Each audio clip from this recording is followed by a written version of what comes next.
ಆತ್ಮೀಯ ಬಂಧುಗಳೇ, ಮಹಾಭಾರತ ವಿರಾಟ ಪರ್ವ. ಇದರಿಂದ ಇವತ್ತು ಕೀಚಕ ಮತ್ತು ಅವನ ಸೋದರರ ವಧೆ ಮತ್ತೆ ಸೈರಂಧ್ರಿಗೆ ರಾಜನ ಸಂದೇಶ ಈ ವಿಷಯದ ಬಗ್ಗೆ ನಾವು ತಿಳ್ಕೊಳ್ಳೋಣ.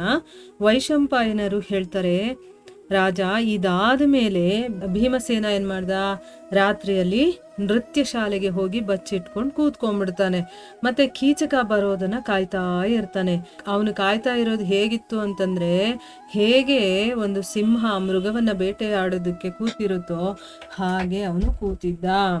ಈ ಸಮಯದಲ್ಲಿ ಪಾಂಚಾಲಿಯ ಜೊತೆ ಸಮಾಗಮದ ಆಸೆಯಿಂದ ಅವಳ ಜೊತೆ ಸೇರಬಹುದಲ್ಲ ಅನ್ನೋ ಒಂದು ಆಸೆಯಿಂದ ಕೀಚಕನು ಕೂಡ ತುಂಬಾ ಚೆನ್ನಾಗಿ ಶೃಂಗಾರವನ್ನ ಮಾಡಿಕೊಂಡು ನೃತ್ಯ ಶಾಲೆಗೆ ಬರ್ತಾನೆ. ಅವನು ಸಂಕೇತ ಸ್ಥಾನ ಅಂದ್ರೆ ನಾವೆಲ್ಲಿ ಮೀಟ್ ಆಗ್ಬೇಕು ಅಂತ ಅವಳು ಫಸ್ಟ್ ಹೇಳಿರ್ತಾಳಲ್ಲ, ಅದು ನನ್ನ ಮೀಟ್ ಆಗುವಂತಹ ಒಂದು ಜಾಗ ಅಂತ ತಿಳ್ಕೊಂಡು ನೃತ್ಯ ಶಾಲೆಯ ಒಳಗಡೆ ಹೋಗ್ತಾನೆ. ಆ ಸಮಯದಲ್ಲಿ ಆ ಭವನ ಎಲ್ಲಾ ಕಡೆಯಿಂದನೂ ಕೂಡ ಕತ್ಲಿಂದ ತುಂಬಿತ್ತು. ಅತುಲಿತ ಪರಾಕ್ರಮಿಯಾದಂತಹ ಭೀಮಸೇನ ಮೊದಲೇ ಅಲ್ಲಿದ್ದ. ಮತ್ತೆ ಏಕಾಂತದಲ್ಲಿ ಅವನು ಒಂದು ಮಂಚದ ಮೇಲೆ ಮಲ್ಕೊಂಡಿದ್ದ.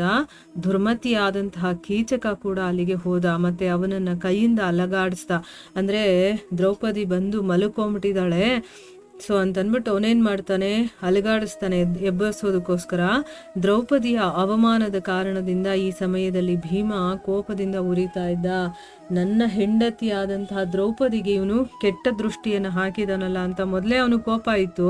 ಅವನು ಬಂದು ಅಲ್ಗಾಡಿಸ್ತಾನೆ. ಕಾಮಮೋಹಿತನಾದಂತಹ ಕೀಚಕ ಏನ್ ಮಾಡ್ತಾನೆ, ಅವನ ಹತ್ರ ಹೋಗ್ಬಿಟ್ಟು ತುಂಬಾ ಹರ್ಷದಿಂದ, ಅವನ್ಗೇನು ಅಂತಂದ್ರೆ ದ್ರೌಪದಿ ಇಲ್ಲಿ ಆಲ್ರೆಡಿ ಬಂದು ಮಲ್ಕೊಂಡಿದ್ದಾಳೆ ಅಂತ ಅನ್ಬಿಟ್ಟು ಅವನು ಉನ್ಮತ್ತ ಚಿತ್ತನಾಗಿ ಮುಗುಳ್ನಗ್ತಾ ಹೇಳ್ತಾನೆ.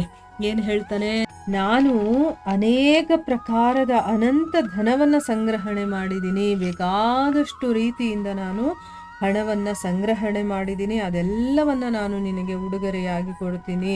ಮತ್ತೆ ನನ್ನ ಹತ್ರ ಇರುವಂತ ಹಣ ರತ್ನ ಎಲ್ಲದರಿಂದ ಸಂಪನ್ನವಾದಂತಹ 100 ದಾಸಿಯರಿಂದ ಸೇವಿತವಾದಂತಹ, ಅಂದ್ರೆ ಬೇಕಾದಷ್ಟು ದಾಸದಾಸಿಯರಿದ್ದಾರೆ, ರೂಪ ಲಾವಣ್ಯಮಯಿ ರಮಣೀಯ ರತ್ನಗಳಿಂದ ವಿಭೂಷಿತವಾದ, ಮತ್ತೆ ಕ್ರೀಡೆ ಮತ್ತೆ ರತಿಯ ಸಾಮಗ್ರಿಗಳಿಂದ ಸುಶೋಭಿತವಾದಂತಹ ಒಂದು ಭವನವಿದೆ. ಅಂದ್ರೆ ನಾನು ಬೇಕಾದಷ್ಟು ಹಣವನ್ನ ಸಂಪಾದನೆ ಮಾಡಿದ್ದೀನಿ, ಮತ್ತೆ ಬೇಕಾದಷ್ಟು ದಾಸದಾಸಿಯರು ಮತ್ತೆ ಮುತ್ತು ರತ್ನ ಇಂಥದೆಲ್ಲದರಿಂದ ಕೂಡಿರುವಂತ ಒಂದು ದೊಡ್ಡ ಭವನ ಇದೆ. ಅದನ್ನೆಲ್ಲ ನಾನು ನಿನಗೋಸ್ಕರ ಬಿಟ್ಟು ಬಂದಿದ್ದೀನಿ. ನೋಡು, ಇಲ್ಲಿ ಈ ಒಂದು ನಾಟ್ಯ ಶಾಲೆಯಲ್ಲಿ ಬಂದು ಇಲ್ಲಿ ಈಗ ನಿನ್ನ ಜೊತೆ ನಾನು ಇರಬೇಕು ಅಂತ ಯೋಚನೆ ಮಾಡಿದ್ದೀನಿ. ಅಂದ್ರೆ ಅಂತ ಮಹಲನ್ನ ಬಿಟ್ಟು ನಾನು ಇಲ್ಲಿ ಬಂದಿದ್ದೀನಿ. ನನ್ನ ಅಂತಃಪುರದ ನಾರಿಯರು ಅಕಸ್ಮಾತ್ ಆಗಿ ನನ್ನ ಪ್ರಶಂಸೆಯನ್ನ ಮಾಡ್ತಾರೆ.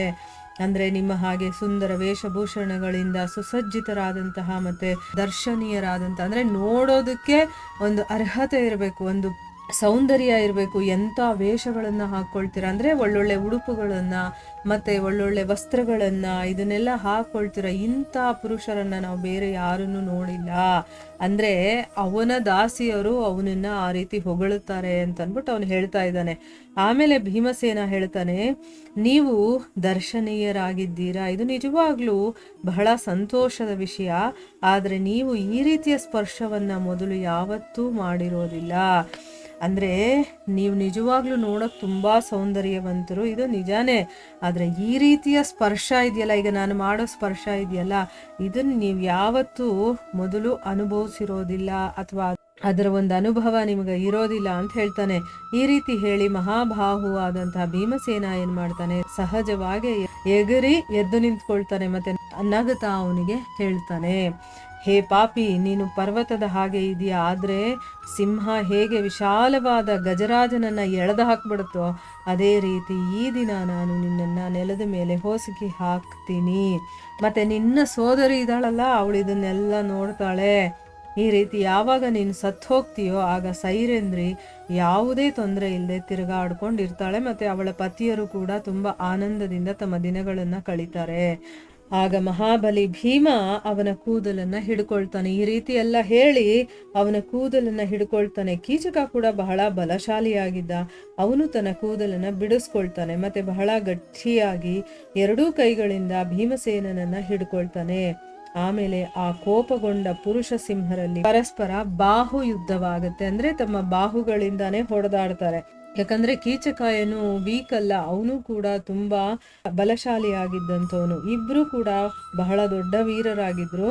ಅವರ ಭುಜಗಳ ಘರ್ಷಣೆಯಿಂದ ಅದು ಸೌಂಡ್ ಹೇಗೆ ಬರ್ತಿತ್ತು ಅಂತಂದ್ರೆ, ಬಿದಿರು ಮುರಿದಾಗ ಜೋರಾದ ಶಬ್ದ ಬರುತ್ತಲ್ಲ, ಹಾಗೆ ಭಾರಿ ಶಬ್ದ ಆಯ್ತು. ಆಮೇಲೆ ಹೇಗೆ ಪ್ರಚಂಡ ಬಿರುಗಾಳಿ ವೃಕ್ಷಗಳನ್ನ ತಿರುಗಿಸ್ಬಿಡುತ್ತೋ, ಅದೇ ರೀತಿ ಭೀಮಸೇನ ಕೀಚಕನನ್ನ ಗುದ್ದಿ ಗುದ್ದಿ ನೃತ್ಯ ಶಾಲೆ ಒಳಗಡೆ ಎಲ್ಲ ತಿರುಗಾಡಿಸ್ಬಿಡ್ತಾನೆ.